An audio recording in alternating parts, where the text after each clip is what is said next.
Voici comment le RDR, en complicité avec la CEI, veut voler les élections. Chers frères, on va écouter Abiba Touré jusqu'à la fin. C'est parti, Samuel. Cette liste avait été remise officiellement à tous les partis politiques, y compris au PPACI. Elle est le fruit de la dernière révision qui a été opérée par la CEI à la fin de l'année 2024. Pour ce travail, la CEI a bénéficié d'un budget de plus de 27 milliards de francs CFA. Et selon elle, tout va bien.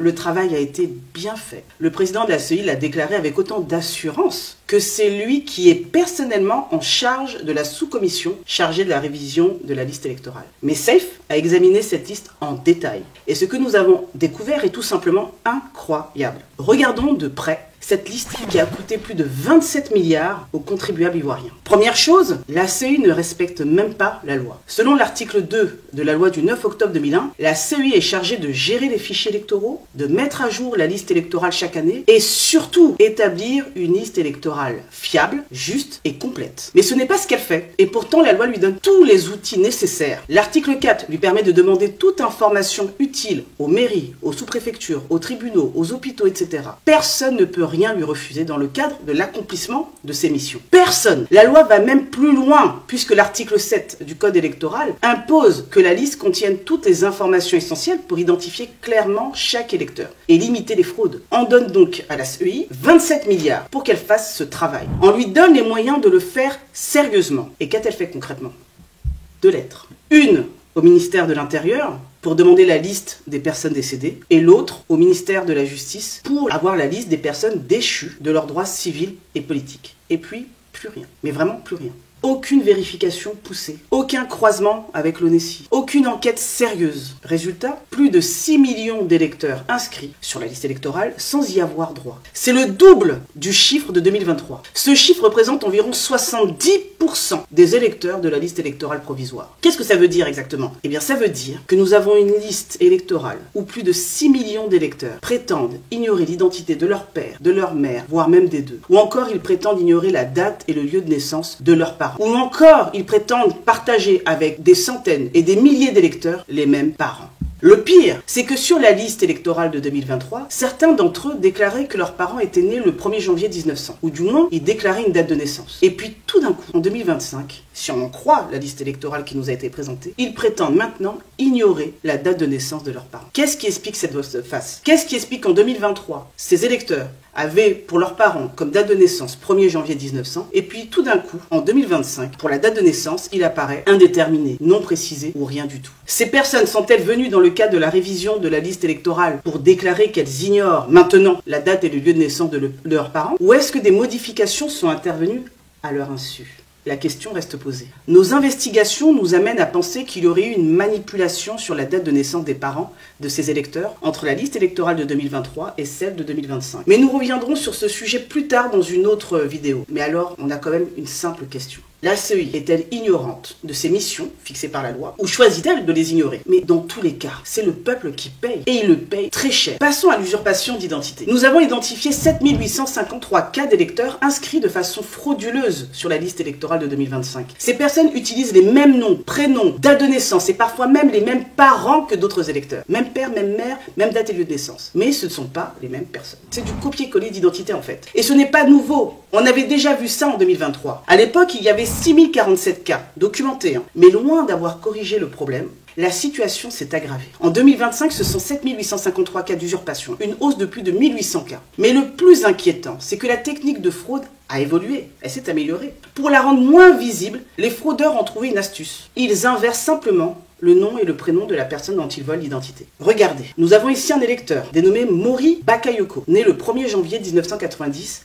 à Nyokoso, fils de Bakayoko Sori et de Dosso Monfla. Et il y a un autre électeur, dénommé lui aussi Bakayoko Mori, né le 1er janvier 1990 à Nyokoso, fils de Bakayoko Sori et de Dosso Monfla. C'est la même identité, dupliquée et maquillée. Et pendant ce temps, la CEI valide tout ça. Pas de vérification, pas de filtre, pas d'alerte. C'est simple. En Côte d'Ivoire, on ne se contente plus de voler des votes. On vole les identités en toute impunité.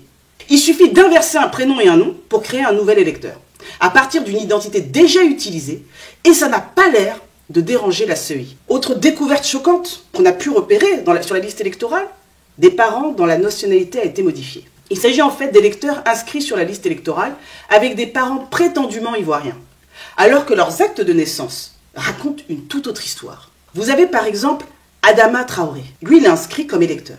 Ses parents seraient nés à Kong en 1900. Donc, j'attire votre attention sur ce point. Ses parents sont nés à Kong, selon la CEI, en 1900. Donc, ils auraient 70 ans. Ils auraient eu 70 ans à sa naissance. Déjà là, vous voyez bien qu'il y a un problème. Ses parents n'ont pas pu le mettre au monde à 70 ans. Mais bon, passons. Avançons. Regardez son acte de naissance maintenant. Sa mère est en réalité née en 1930, pas en 1900.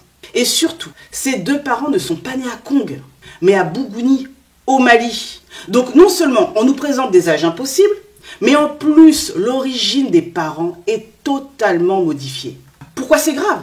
Eh bien parce que la nationalité ivoirienne est une condition pour être électeur, c'est logique. Et ici on constate clairement que des personnes ont été inscrites sur la base de fausses informations, pour faire passer des électeurs d'origine étrangère comme étant ivoiriens de naissance. Et ce n'est pas un cas isolé. Rien qu'à Dabou, il y a eu près d'1 millier de cas comme celui-ci qui ont été détectés. Imaginez ce que ça doit être à l'échelle de tout le pays. Et pendant ce temps-là, la CEI, elle ferme les yeux. Ou alors, elle fait semblant de ne rien voir. Mais la CEI ne s'arrête pas là. Elle va continuer de nous surprendre encore. On a découvert des cas hallucinants d'électeurs qui sont plus âgés que leurs propres parents. Voici quelques exemples qu'on ne voit même pas dans les films d'action ou de science-fiction. Niaba Olivia, qui est née le 3 février 1999. Et dont le papa est né le 1er février 2001. Oui, oui, 2 ans plus tard. Dans cette famille, on peut se demander qui commande entre le père ou la fille. Nous avons aussi des électeurs plus âgés que leur mère, comme par exemple Amani Kwame Blaise, qui est né le 1er janvier 61, et sa maman est née le 30 décembre 65. Soit la CEI a inventé la maternité à rebours, soit elle ne vérifie rien du tout. Nous avons encore des électeurs du même âge que leur père, comme Yehoun Golo, qui est né le 1er janvier 97, et son papa est également né à la même date, de naissance précise. Un papa jumeau de son fils, quoi. Et ça ne choque pas la CEI. Nous avons encore des électeurs du même âge que leur mère. Par exemple, Yen Ouattiliou Korté, né le 1er janvier 1960. Et sa mère est née le même jour, au même lieu. Mère et fils ont la même date, même année. Peut-être même ont-ils partagé la même classe pendant qu'on y est. Qui sait? Pendant ce temps-là, voilà ce que déclare fièrement la CEI. Écoutez-la. Aujourd'hui, la Côte d'Ivoire a un système électoral fiable. Ce n'est pas parce que nous sommes à la commission électorale indépendante qu'on le dit.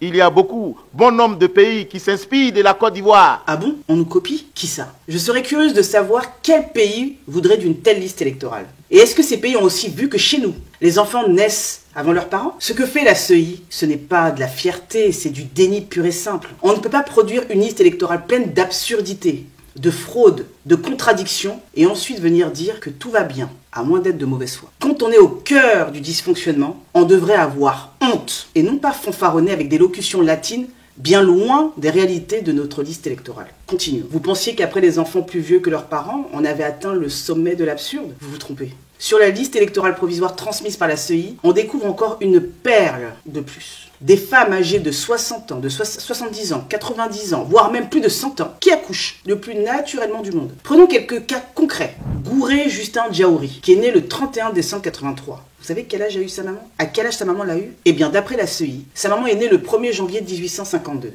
Ça veut dire qu'elle avait 131 ans quand elle l'a mis au monde. Oui, oui, vous avez bien entendu, 131 ans. On a aussi le cas de Apo Géraldine Yavo, dont la maman avait 91 ans le jour de sa naissance. Là aussi, chapeau bas à la CEI pour cette prouesse médicale. Et ce n'est pas quelques cas isolés. Selon nos recherches, il y avait 23 084 électeurs, dont la mère avait plus de 60 ans au moment de leur naissance. 23 000. Alors soit la médecine ivoirienne est en avance de plusieurs siècles, soit, soyons francs, la CEI invente, bricole, laisse passer des absurdités grossières sans sourciller. Sur la liste électorale 2025, la biologie ne compte plus. Tu peux être une femme de 60, 80, même 100 ans et enfanter comme si de rien n'était. Et la CEI trouve ça normal. Résultat, on se retrouve avec une liste électorale qui défie la science, la logique et la crédibilité même de notre démocratie. Bravo la CEI. Les miracles de la CEI ne s'arrêtent jamais, faut bien le dire. Après les enfants plus vieux que leurs parents, Après les mères de 60 ans, voici maintenant les super centenaires électeurs. Et attention, ce n'est pas une blague, hein. Selon les chiffres officiels, la CEI a quasiment doublé le nombre de centenaires entre 2023 et 2025. Alors petit rappel, en 2023 on comptait déjà 4844 électeurs âgés de 100 ans et plus. En 2025, ce chiffre est monté à plus de 8106 centenaires. C'est presque le double en 2 ans. Parmi eux, des personnes censées être nées en 1906, 1864, voire même 1862. Ça veut dire qu'en 2025, certains électeurs seraient âgés de 119 à 163 ans. Encore plus fort que les records mondiaux de longévité. Et qu'est-ce que dit la CEI pour justifier ça? Rien n'interdit à un centenaire de voter. C'est vrai, la loi n'interdit pas à une personne de 100 ans, voire plus, de voter. Mais ce n'est pas ça le problème. Qui peut croire qu'il y a des centenaires de 130 ans en Côte d'Ivoire? Il faut arrêter d'insulter l'intelligence des Ivoiriens. Et on parle quand même de plus de 8000 cas. D'ailleurs, sur son propre site, il n'est pas possible de vérifier sa présence sur la liste électorale provisoire si on est né avant 1920. C'est pas possible, on ne peut pas la vérifier sur le site de la CEI. C'est bien que la CEI elle-même estime que, au-delà de cette année, il est peu probable que l'on soit encore en vie. Si elle considère qu'il existe des centenaires nés avant 1920 et qui seraient encore en vie, pourquoi alors on ne leur permettrait pas de vérifier leur inscription sur la liste électorale? Pourquoi? Dans le même temps, elle ne procède à aucune vérification réelle, aucune information sollicitée dans les communes concernées. La vraie question, en fait, qu'il faudrait se poser, c'est est-ce que ces centenaires existent encore? Ou est-ce qu'on utilise leur nom pour faire voter à leur place? Parce que quand des personnes décédées depuis longtemps figurent toujours sur la liste électorale, ça devient une porte ouverte à la fraude. Utiliser une carte d'électeur d'un mort pour aller voter, c'est facile. Surtout quand la CEI ne fait rien pour empêcher ça. Alors, naïveté ou complicité de la CEI? Soit la CEI est naïve au point de croire à une explosion miraculeuse de la longévité en Côte d'Ivoire, un pays où l'espérance de vie est quand même de 57 ans, hein, d'accord? Soit elle ferme les yeux volontairement, laissant un système frauduleux s'installer. Dans les deux cas, c'est le peuple qui perd, et c'est la démocratie qu'on enterre. Il y a encore sur la liste électorale des milliers de personnes décédées. Regardez un peu l'exemple de Feu Godjo Nyoulé Nestor. Voici son acte de décès. Et pourtant, il est encore sur la liste électorale. Vous avez également le cas de Feu Animel Akpa Pascal. Voici son acte de décès. Et lui aussi est encore sur la liste électorale. Ils sont morts parfois depuis très longtemps, mais ils sont toujours bien vivants sur la liste électorale. La CEI a fait ce que même les plus grands prophètes n'ont pas osé faire. Elle a ressuscité plus de monde que Dieu en personne. Le plus fou, c'est que la CEI ne conteste pas la présence de ces personnes décédées. Au contraire, elle l'assume avec une certaine fierté. Et sa réponse, ce n'est pas si grave. Les morts ne votent pas. Et puis, quand vous l'entendez dire ça, elle le dit avec vraiment, elle pense qu'elle a sorti une phrase très intelligente. Hein. Ah bon? Les morts ne votent pas? On avait besoin de la CEI pour savoir ça? Mais c'est justement parce qu'ils ne votent pas que leurs cartes peuvent être utilisées par des fraudeurs en toute tranquillité. Qui va les déranger? C'est le canal parfait pour voter frauduleusement, sans résistance et discrètement. Quand on demande à la CEI pourquoi ces morts sont toujours là, elle répond c'est aux familles de venir signaler le décès de leurs proches pendant la période du contentieux. Pardon? Donc c'est à la famille en deuil de payer son transport, de faire la queue à la CEI, de remplir un dossier pour faire le travail que la CEI est censée faire elle-même. Et pendant ce temps-là, la CEI, elle reçoit plus de 27 milliards de francs CFA pour procéder à la révision et à la mise à jour de la liste électorale. Mais elle demande aux citoyens lambda de faire son travail, de le faire à sa place, ce pourquoi elle est pourtant payée gracieusement avec l'argent des Ivoiriens. C'est comme si un maçon que vous payez pour vous construire une maison vous demandait de venir poser vos propres briques parce qu'il est trop occupé à faire des déclarations dans les médias. Est-ce que c'est sérieux? Mais la loi, elle est claire. L'article 2 de la loi du 9 octobre 2001, que c'est la CEI qui est chargée de la révision de la liste électorale. Ce n'est pas vous, ce n'est pas moi. L'article 4 de cette même loi précise qu'elle a le droit de solliciter toutes les informations utiles auprès des autorités administratives. Ce n'est ni vous ni moi à qui on donne ce droit. Donc elle peut et elle doit contacter les mairies, les hôpitaux, les services d'état civil pour obtenir la liste des décès. Mais elle ne le fait pas. Elle ne le fait pas. En résumé, nous avons des morts sur la liste électorale provisoire, une CEI qui ne les retire pas, des familles endeuillées qu'on accuse de ne pas faire le boulot à sa place, et un processus électoral qu'on laisse ouvert aux pires manipulations. Voilà ce qui est reproché à la CEI. Qu'elle arrête de se victimiser en pleurnichant de plateau télé en plateau télé ou de conférence de presse à conférence de presse. Qu'elle utilise notre argent conformément à la mission qu'on lui a confiée. C'est tout ce qu'on lui demande. Nous allons aborder maintenant un autre scandale qui nous a été dénoncé. La fraude à la nationalité pour s'inscrire sur la liste électorale. Alors, disons-nous les choses franchement. En Côte d'Ivoire, la question de la nationalité a toujours été un sujet sensible, instrumentalisé, politisé, étouffé. Pendant des années, dès qu'on osait parler de fraude à la nationalité, on était accusé de xénophobie, de tribalisme ou de vouloir exclure. Résultat, on a bloqué tout débat sérieux sur un vrai problème. Le manque de fiabilité de notre état civil et l'existence de faux Ivoiriens sur la liste électorale. Aujourd'hui encore, des jeunes Ivoiriens fuient la misère en tentant de traverser la Méditerranée au péril de leur vie. Et pendant ce temps, des personnes étrangères, parfois sans aucun lien avec la Côte d'Ivoire, se retrouvent en possession de pièces d'identité ivoiriennes et sont inscrites sur la liste électorale. Et là, comble du cynisme, ceux qui criaient à la xénophobie hier, lorsqu'on parlait de fraude, sont les premiers aujourd'hui à douter de la nationalité des migrants ivoiriens qui fuient leur gestion. Aujourd'hui, ce que nous avons découvert est quand même gravissime. Il y a un réseau à falsifier des décrets de naturalisation. Un réseau prend des décrets publiés au journal officiel qu'il falsifie pour y intégrer des personnes qui n'étaient pas concernées par ce décret. Vous avez par exemple le décret du 26 septembre 1995 qui concernait certains Burkinabés naturalisés ivoiriens et qui a été modifié pour y rajouter frauduleusement des noms. C'est ainsi qu'on retrouve Kouraogo Abdulrahman, non concerné par le décret d'origine, mais inscrit comme ivoirien sur la liste électorale. Cette personne étant en réalité un ressortissant burkinabé, comme l'atteste sa demande de carte consulaire. On a un autre exemple de falsification, le cas de Traoré Sina, qui a aussi été ajouté illégalement sur un décret falsifié. Ces personnes ont donc acquis la nationalité ivoirienne sur la base de faux documents. Selon nos informations, il s'agit d'un réseau d'envergure qui a falsifié les décrets de naturalisation pour l'établissement de pièces d'identité ivoiriennes frauduleuses. Ces manipulations ont permis l'obtention de pièces d'identité ivoiriennes, l'inscription sur la liste électorale de personnes qui n'y ont strictement pas droit. Cela n'aurait pas été possible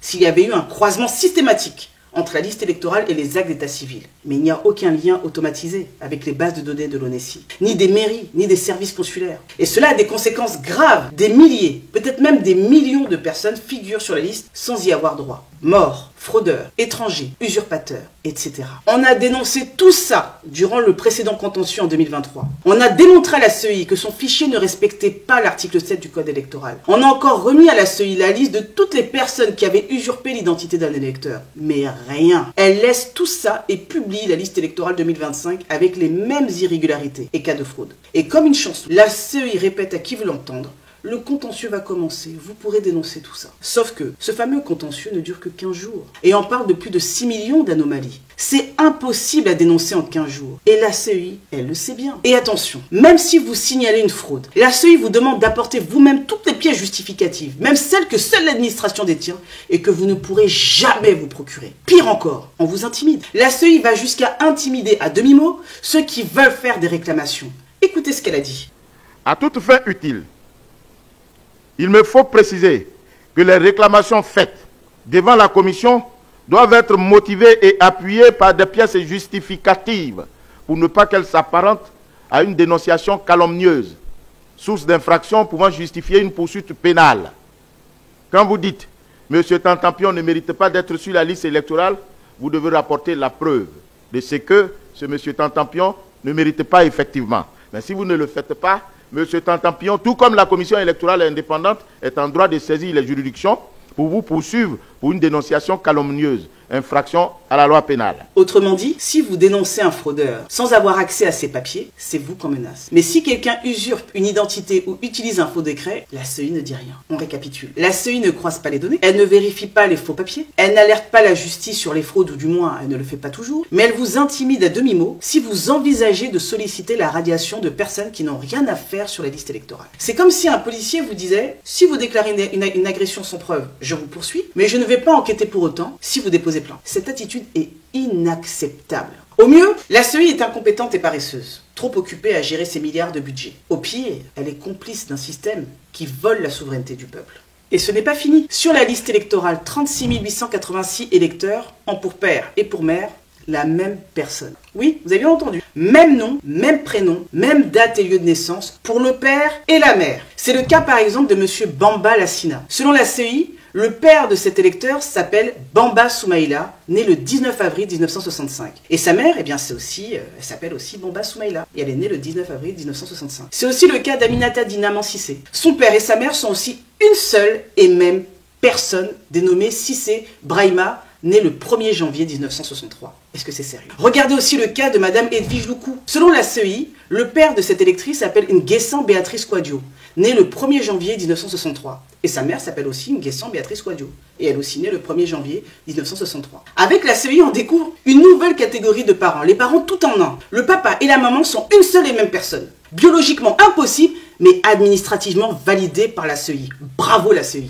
Et évidemment, les maires qui ont mis au monde des centaines, voire des milliers d'électeurs, on retrouve encore ces cas sur la liste électorale. Pareil pour les pairs qui auraient mis au monde des centaines, voire des milliers d'électeurs. Nous n'allons même pas nous attarder sur la présence trop nombreuse des personnes qui sont sur la liste électorale en ayant comme nom de famille carte nationale d'identité, ou encore comme nom de famille carte muette. Est-ce qu'on doit évoquer les électeurs qui ont comme nom de famille certificat de nationalité? Bref, comme la précédente liste, la liste électorale provisoire de 2025 n'est ni fait ni à faire. Pour paraphraser le président Laurent Gbagbo, la liste électorale 2025, c'est un digba n'importe quoi. Une telle liste n'est pas une erreur. C'est soit une incompétence assumée, soit une fraude organisée. Dans les deux cas, c'est grave. Ce que vous venez de voir, ce n'est pas un film. C'est la triste réalité de notre liste électorale. Pas moins de 6 millions d'irrégularités. Des électeurs qui prétendent ignorer l'identité de leurs parents. Des électeurs dont le lieu de naissance des parents figurant sur la liste électorale est différent de ce qui figure sur leur acte de naissance. Des électeurs décédés. Des électeurs plus âgés que leurs parents. Ou encore des électeurs qui ont le même âge que leurs parents. Des électeurs qui auraient plus de 160 ans. Des électeurs ayant falsifié le décret de naturalisation publié au journal officiel pour obtenir frauduleusement la nationalité ivoirienne